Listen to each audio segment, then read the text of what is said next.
Stuff Works Explained are here for the first time, please consider subscribing to this channel.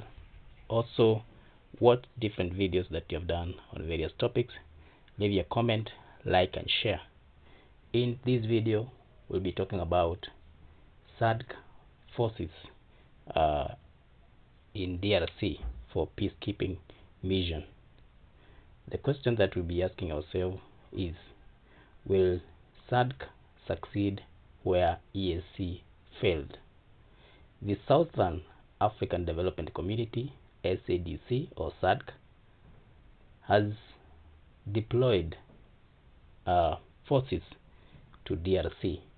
These forces are in the mission to keep peace in Eastern DRC, and they are going there to replace the East African Regional Forces (ECRAF), who were withdrawn in December 2023. The SAMIDRC or SAMIDRC, which is Southern African Development Community mission in the DRC, SAMIDRC, was deployed on 15th December 2023, and the purpose of this deployment was to support the government of DRC to restore peace and security in Eastern DRC. This is a region that has witnessed an increase in conflict and instability, which has been caused by resurgence of armed groups, including M23. The deployment of SAMIDRC was approved by extraordinary SADC summit of head of state and government, which was held in Windhoek, Republic of Namibia, on 8th May 2023. This is a regional response to address the unstable and deteriorating security situation prevailing in the Eastern DRC. As part of the SAMIDRC, SADC regional force from the republics of Malawi, South Africa, as well as Tanzania, and elements of the DRC armed forces are working with Congolese army, the forces Armies de la République Démocratique du Congo, FARDC, and they are fighting armed groups which are operating in the Eastern DRC. SAMIDRC aims at supporting the DRC in its effort to achieve lasting peace and stability, and ultimately creating an enabling environment for sustainable development and prosperity. The deployment of this force is in accordance with the principle of collective self-defense and collective action, which is outlined in Sadc Mutual Defense Pact of 2003. The pact emphasizing that any armed attack perpetrated against one of the state parties shall be considered a threat to regional peace and security and shall be met with immediate collective action. So SAMIDRC, which is comprising of forces from South Africa, Malawi, and Tanzania, is going into Eastern DRC guided by these principles. The force commander for this force is Major General Diakopu from the Republic of South Africa. One question that we can ask ourselves is, why is this conflict in DRC? Has it continued? The conflict in DRC is deeply rooted in the decades of strife, which involves myriad of factions, particularly those concentrated in the rich resource region of eastern part of that country. The conflict originated from the regional wars in the 1990s. The conflict escalated as Rwanda pursued the genocide perpetrators in Congolese territory following the 1994 mass killings of Tutsi. Among approximately 100 rebel groups vying for control of this region, one group stands out, which is M23, and it's known for its operation near the Rwandan border. It was formed after breaking away from the Congolese army in 2012, and it claims to defend the ethnic Congolese Tutsi who are facing tribal discrimination in the DRC. The United Nations and the DRC government has accused Rwanda of funding this group for purpose of exploiting minerals in the eastern DRC, and this has led to a sort of serious diplomatic tensions between the two countries, between Rwanda and DRC. The situation has worsened recently as of March 2022, and this was when M23 launched a significant offensive where they used bombings and heavy artillery against the army forces and the civilians. So despite ongoing fighting, general elections were held in December 2022, where the current president Felix Tshisekedi won a second term. M23 resurgence in 2021 resulted in seizure of multiple towns in the eastern North Kivu province, and they have advanced towards Goma, which is the provincial capital that houses millions of people in this region. In the late 2023, M23 attempted to capture Sadc, which is a strategic town near Goma, with reports indicating that partial occupation by these forces, while the government forces maintain control elsewhere.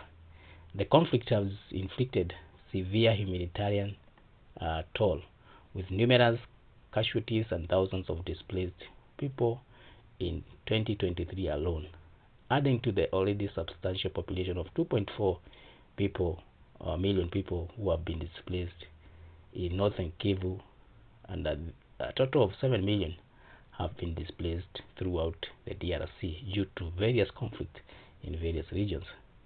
Displaced populations often reside in makeshift camps with limited access to full protection, and this worsens the humanitarian crisis in this country. There has been several attempts to intervene militarily, but all these have failed. There is MONUSCO, which has been present in this area for almost 20 years. Then there was East African Community Regional Force, ECRAF, which was there for about 9 months, and they have now been withdrawn. And now we have South African Development Corporation forces who have been given a mandate, which is includes also using combat. So military interventions have failed to rein on these forces, mainly due to divergent interpretations of their mandate, as well as inability to effectively quell the insurgency. Two significant missions, one which was led by the East African Community, ECRAF, and the other one led by the United Nations Organization Stabilization Mission in the DRC, MONUSCO. This has faced enormous challenges as far as achieving the objectives is concerned. ECRAF deployment, which comprised of 12,000 troops, which were led by Kenya, aimed at enforcing a ceasefire and facilitating the withdrawal of rebel groups in the regions that they have occupied. And this included the notorious M23, which operates near the Rwandan border. However, discrepancies emerged between the Congolese government expectation of offensive action and the troops' defensive operations. Despite the initial successes in pushing the militias out, subsequent M23 offensives nullified these gains. When the ASC mandate expired in December 2023, Kinshasa declined to renew it, and this signaled the dissatisfaction with the mission's effectiveness. Meanwhile, MONUSCO, which has been present in DRC for over 25 years with over 13,500 strong force, aimed to address insecurity, but it faced mounting criticism for its inability to curb activities in this region. The Congolese civilians, disillusioned by UN force failure to protect them from M23 and other violent groups, staged protests and riots. Even the Congolese government voiced dissatisfaction, urging the UN forces to leave the country. In response, the UN Security Council dissolved MONUSCO in December 2023, initiating a phased withdrawal, which is slated to be completed by April 2024.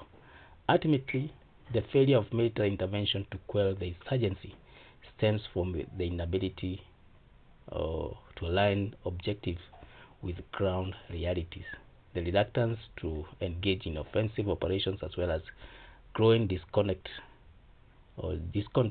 among the both Congolese populace and the government. As these missions withdraw, questions loom over the future of peacekeeping efforts in the DRC and the ability to address persistent threats which are posed by these rebel groups. Now we have Sadc moving in through its SAMIDRC, where we have initially troops from Malawi, South Africa, and Tanzania, and they are going to fill the gap that has been left, especially by aircraft, which withdrew in December 2023. So the question that is arising: will the Sadc intervention yield different results, given that the aircraft was unable to deal with the problem to its conclusion, and this was mainly due to misunderstanding as far as mandate is concerned. The aircraft was moving there to keep peace, and they were not to engage in combat.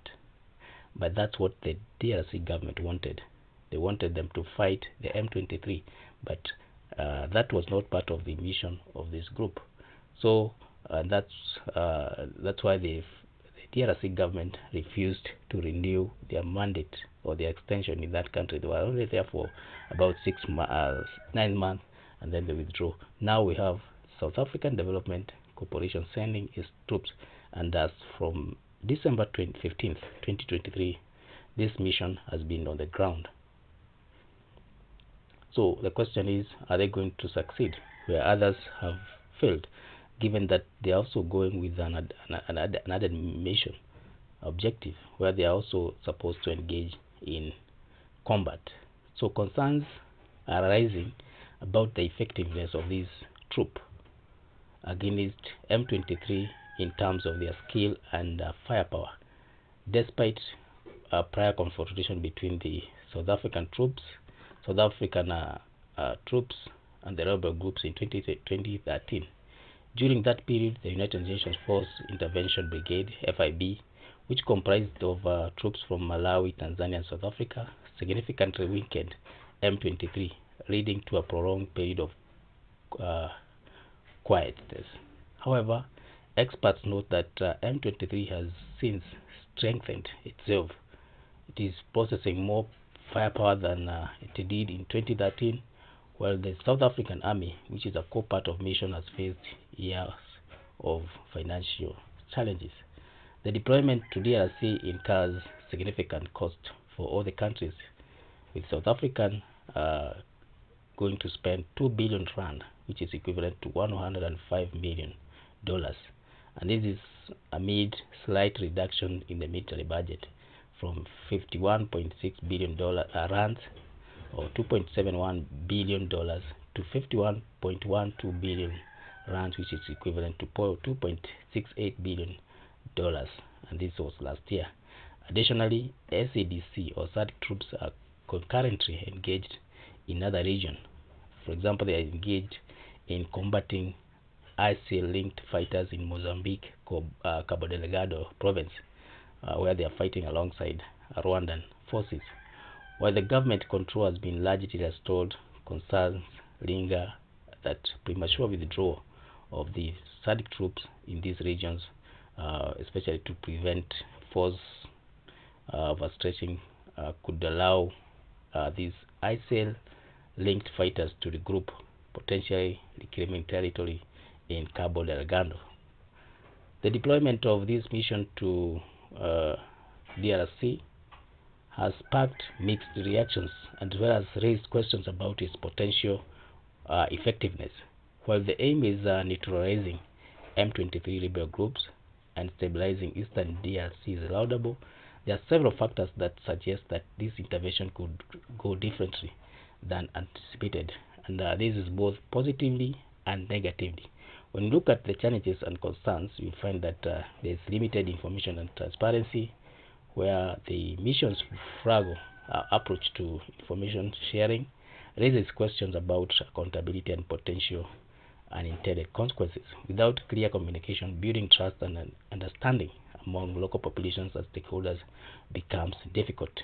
Then there is adequacy in military capabilities, where the doubts are arising about capabilities of Sadc troops compared to M23. While the 2013 interventions, which involved Malawi, Tanzania, and South Africa, forces was successful, you also realize that M23 has also grown stronger and it possesses more firepower. Additionally, concerns regarding the South African Army's capability due to the reduction in funds also cast shadows over the mission's potential effectiveness. And then there is a financial strain and overstretching of resources. The DRC deployment adds another financial burden, not just to the countries involved, and these countries are already battling budget cuts. For example, South Africa, as we have seen, there has been budget cuts, so the potential need to divert resources from the ongoing fight, especially in Mozambique, also complicates the matters, because some gains have been made, and when resources are stretched, it means that we might find ourselves going back to the same problem of ISIL-linked fighters occupying a bigger portion of Cabo Delgado in Mozambique.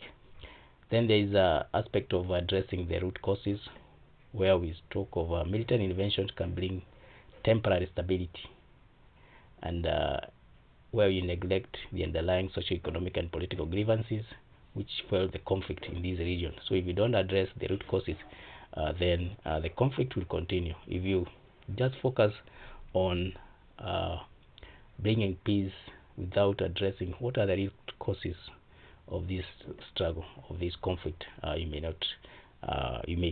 may put down or put off the fire, but it will come again because you have not addressed the real issues. So what are the opportunities and potential paths that this force can follow? One is regional collaboration and enhanced communication. So when you have stronger collaboration and information sharing among the parties, alongside transparency with local communities as well as all the stakeholders, this can foster trust and build more collaborative approach to addressing the conflict. You can also tailor the strategies to this specific mission, and also capacity build. Addressing root causes concurrently can help to find lasting peace. So instead of focusing only on military action, also focus on addressing the root causes of this problem. You can also leverage on international partnerships and support, where you partner with other actors like UN, regional organizations like African Union, East African Community.